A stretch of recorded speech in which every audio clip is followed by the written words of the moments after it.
I'm just kind of ranting about Beyond Good and Evil 2 now, because I'm still a little salty about it.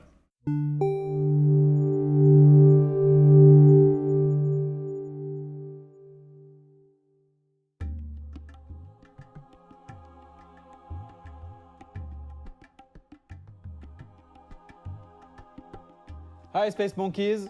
So we are back from E3. I don't know what engine it wanted is to using, share with Vixen. you that demonstration, which is a mix between a technological demonstration of the engine that we call Voyager and the actual game with some gameplay elements. So here you can recognize the big mothership. I mean, frankly, the that whole was thing in the, is in the just trailer. nonsense. Of course, it's not the same level of quality. This is a work in progress assets. But again, we wanted to share all these materials with you. As you know, the game is in development. We still have a lot of things to do, but it's cool to share with you where we are on that spaceship part.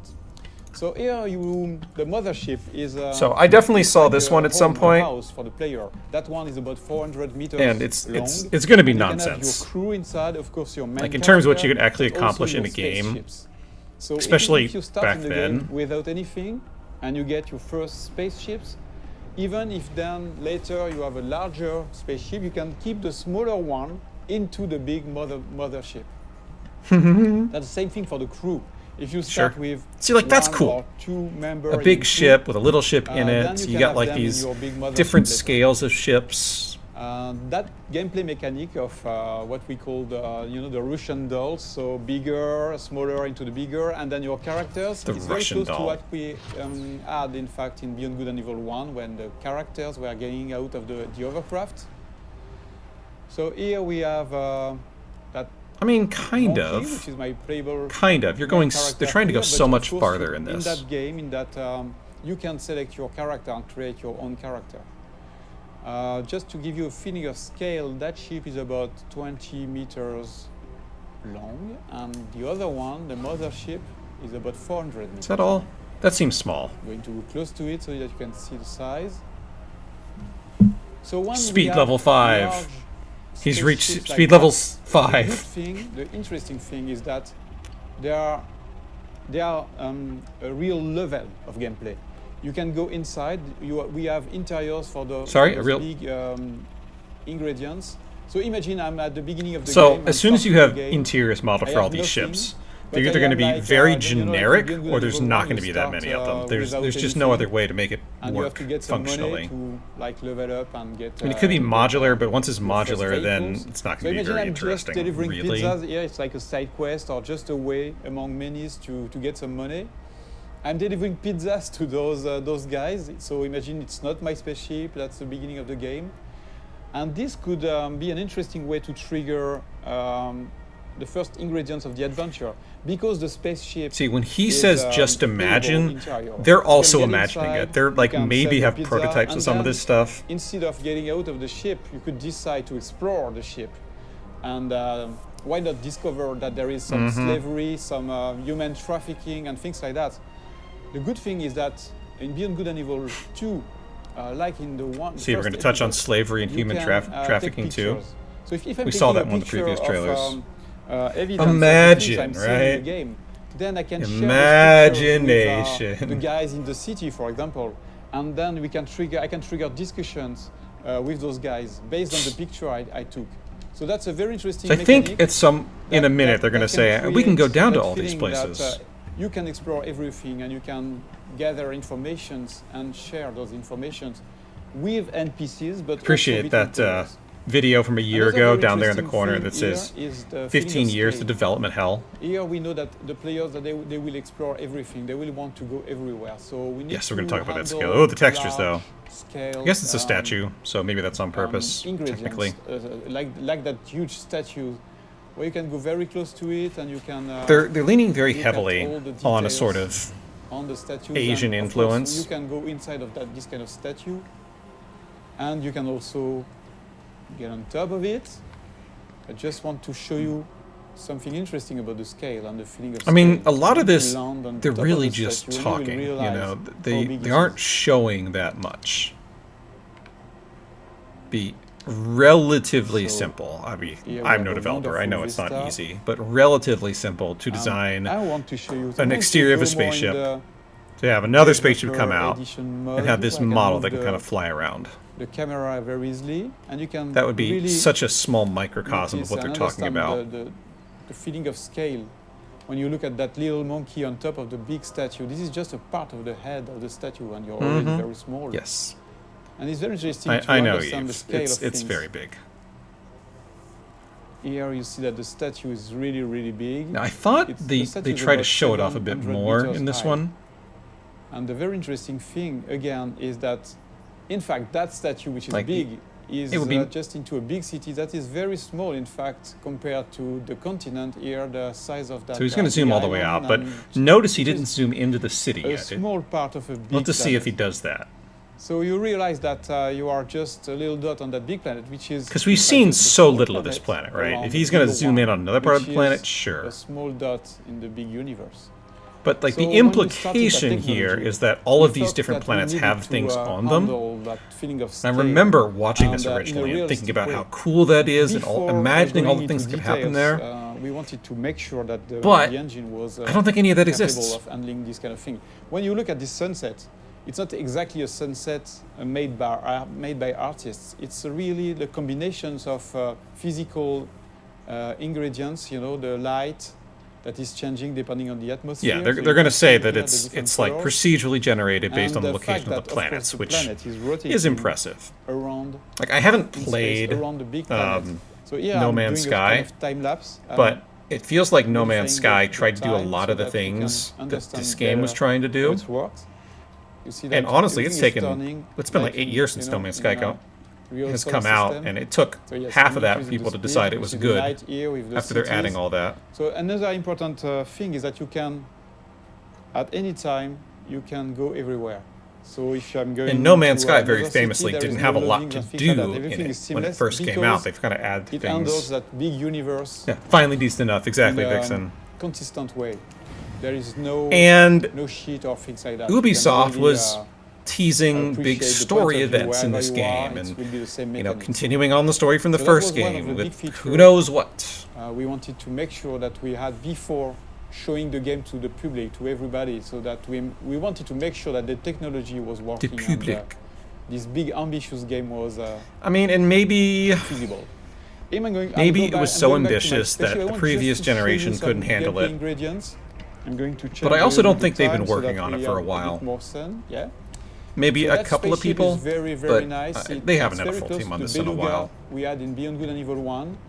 It can Speed handle level very rapid, 6. but it's also very easy to do loopings and trigger very fast movements. So it's a dogfighter. Okay, I can do increase the loopings. speed. Oh, he did a barrel roll. So That's a this good is trick.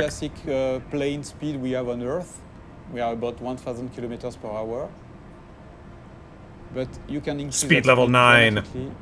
The more you Like this, you for actually example, think about what they're You will see, presenting, so the speed is increasing now. the less it feels like is actually there. See, Like this all that is ground down there, 5 that is just low resolution kilometers per hour. geometry. Let's go back You can see in the very city so that obviously. can really You would imagine speed, in the and I can original, in the increase the actual speed again. game, that would sort of scale. The quality of the Some textures would scale tricks, over time. movements. And then we are going to do a looping, for example.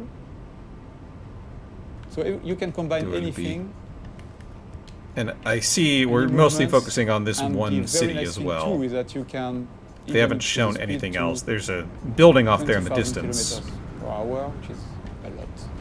Are we going to go to it? No, we're not. try, Yeah, to drift. Like And of that. So course, at any time you know, you have the drifting mode. you have wouldn't the, all expect these very interesting them to have movements. everything But of developed. course, It's, the biggest it thing you says want to do early in this game kind demo of there, right? situation is But to go the point is, in at space. what point, So let's how trigger much did they higher actually have speed. developed?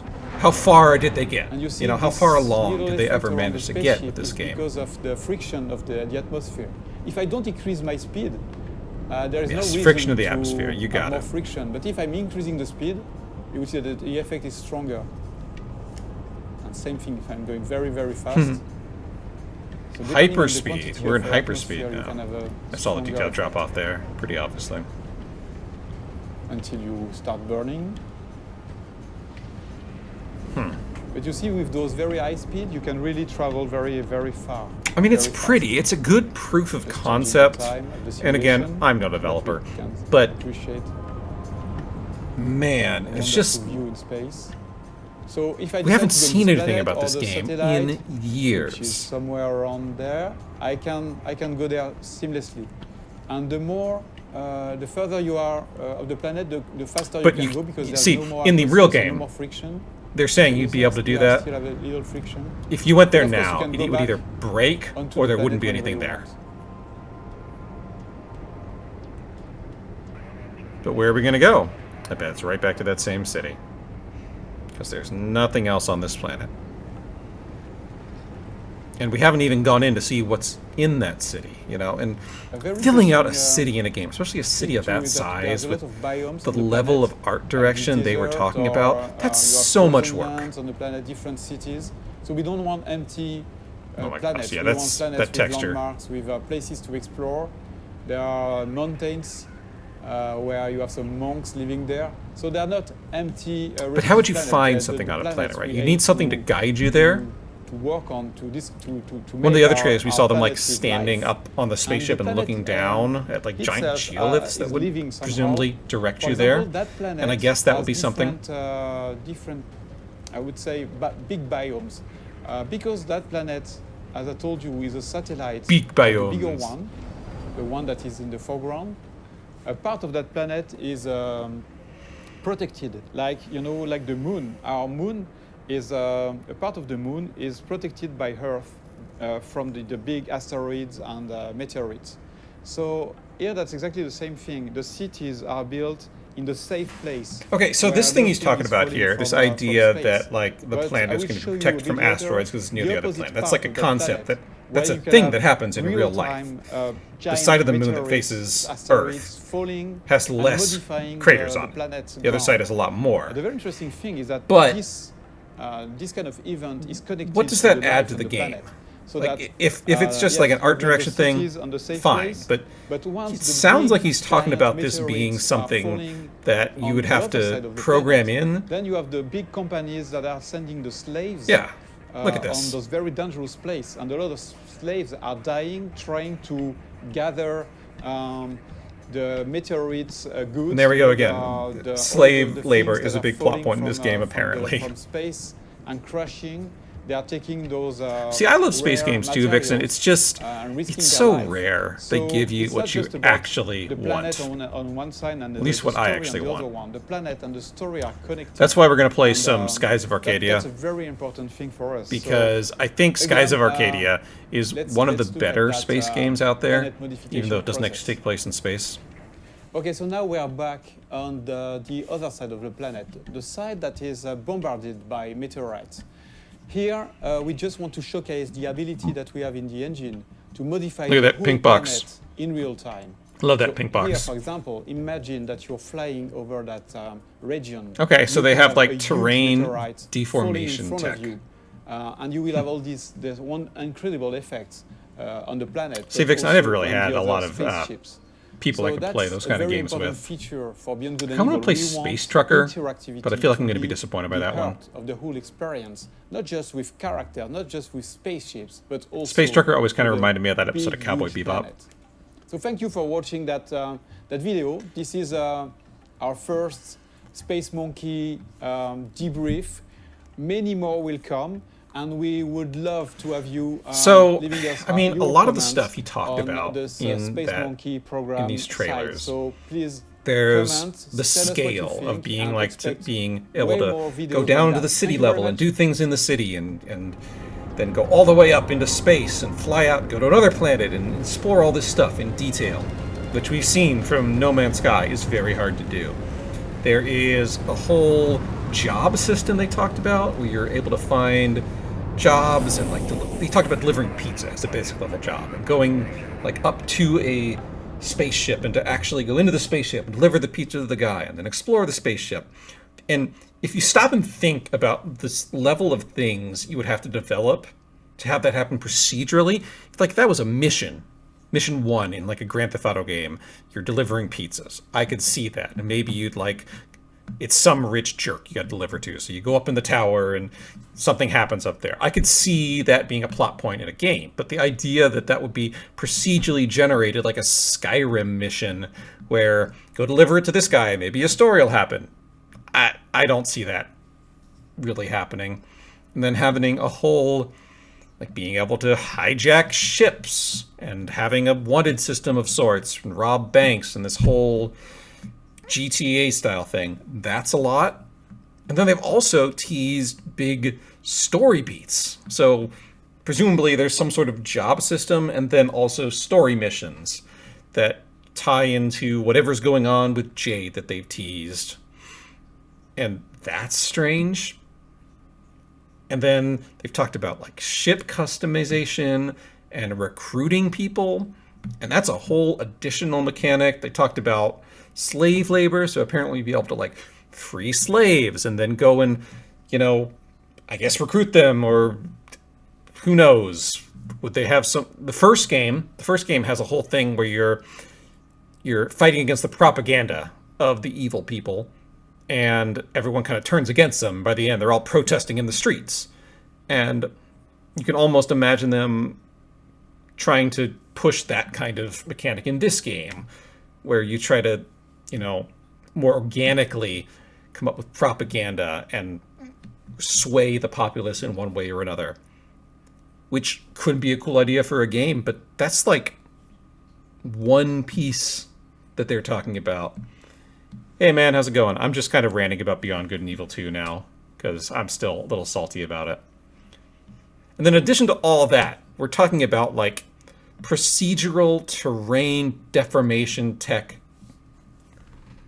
Yeah, that's what we're talking about. I've just gone through the past, 15 years of trailers, and it just becomes so much more obvious how much vaporware the whole thing is. They got like the big glossy trailers, but there's like nothing there. Like I remember that trailer we just watched where it's got the monkey flying around and there's the big Ganesha statue, but at no point do they go down to that city, because I bet there's nothing down there, or not enough to show off and look good. And they've shown stuff in other trailers, but with these E3 trailers, it was always very polished. You're going down a narrow hallway, and that's all that exists. Exactly. I'm right with you there. I don't want a big generated world. That's why I never really played No Man's Sky, is because it felt too procedurally generated. You know it's always going to be generic. I didn't like Mass Effect Andromeda, because it was the same basic problem. All those actual planets you could go out into were boring. Mass Effect 1 had the same problem, right? The planets there's nothing on them. There's like 4 points of interest. Yeah, exactly. I remember playing Breath of the Wild and Tears of the Kingdom. Both those games had big worlds, but they always felt very handcrafted. It felt like you could go anywhere and you would find something of some kind of interest. And that's better. I mean, of course, Ubisoft is famous for having these massive open worlds that are empty or full of like meaningless quests. And I think they're trying to get away from that now, but that was the thing for a long time. That's what Ubisoft was known for. Here's another Assassin's Creed with a big world full of, races and missions and all that kind of stuff, but not enough of like interesting stuff you'd actually want to do. And I look at this game and at Beyond Good and Evil 2, and I can see a game there that I would want to play. And some of the stuff they're teasing like adds up to what I would want to play, but I can't imagine that actually coming out.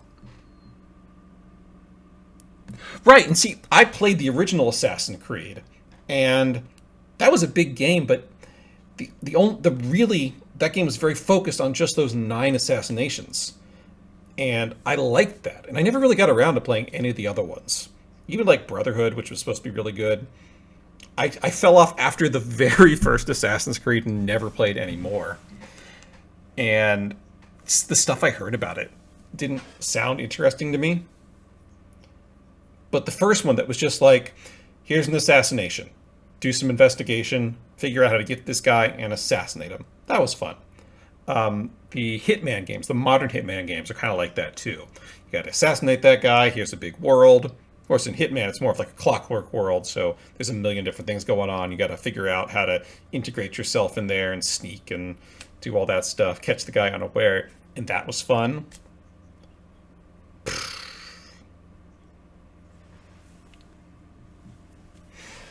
It's one of the reasons I want to go back and play Skies of Arcadia, because I know it's an old game and it's going to feel clunky.